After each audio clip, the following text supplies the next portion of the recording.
যদি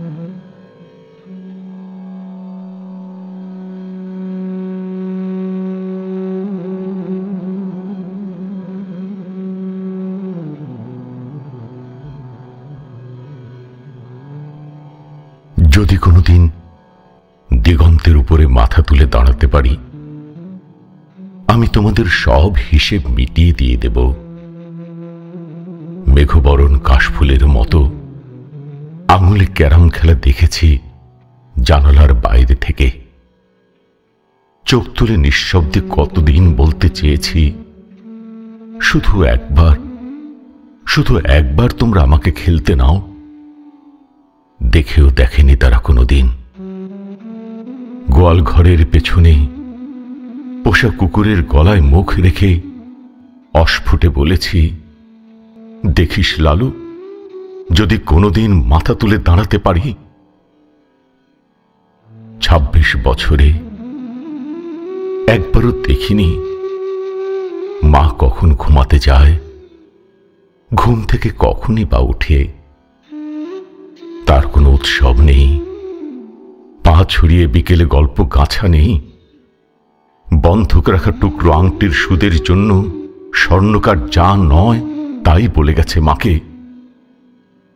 ঘরের পেছনে দাঁড়িয়ে নিঃশব্দে এইসব শুনেছি কতবার। দাঁতে দাঁত চেপে বলেছি, যদি কোনোদিন মাথা তুলে দাঁড়াতে পারি। দেখো মা, তোমার অসম্মান আমি করায় গণ্ডায়। অন্ধকারের সামনে দাঁড়িয়ে বলেছি, এসো না কেউ, অন্যদিকে যাও। প্রতিদানে অর্গল বন্ধ। আমাকে বাইরে রেখে নিশ্চিন্তে ঘুমিয়েছে সেই সব মানুষ যাদের জন্য অখ্যাত পথের পাশে হেলায় ফেলে এসেছি আমার দিন, মাস, বছর। একবারও কেউ ডেকে বলেনি, তুমি আমাদের পর নও। অন্ধকার আমাকে বাড়িতে ঢুকতে দেয়নি, মায়ের সাথে দেখা করতে দেয়নি। উৎসবের বিকেলে ব্রিজের উপর দাঁড়িয়ে অভুক্ত আমি দীর্ঘ সময় ধরে শুনেছি ডিন ডিন শব্দ করে ম্লান আলোর দিকে ছুটে যায় ক্লান্ত মালগাড়ি। নারীর সামনে দাঁড়িয়ে লুকিয়ে ফেলেছি শরীর, ঘামের কপালে স্থির শিশির বিন্দুর মতো। ভালোবাসা বুঝতে চেয়েছি। অস্থির সন্ধ্যায় আমাকে বারান্দায় বসিয়ে সে ঘুরে এসেছে রেস্টুরেন্ট, পার্কের আলো, অন্ধকার। তার সামনে দাঁড়িয়ে কতবার বলতে চেয়েছি, আমি ভালোবাসি। হায়, ওষ্ঠে কম্পনের শব্দে নারী এখনো ভালোবাসা বুঝতে শেখেনি।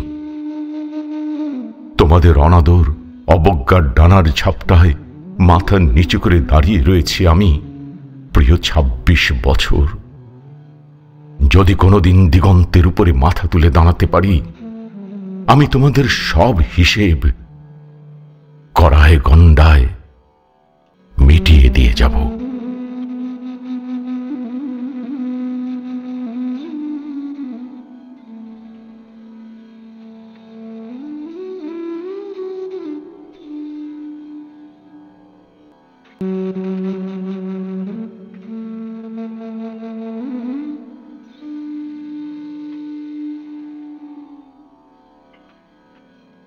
Mm-hmm.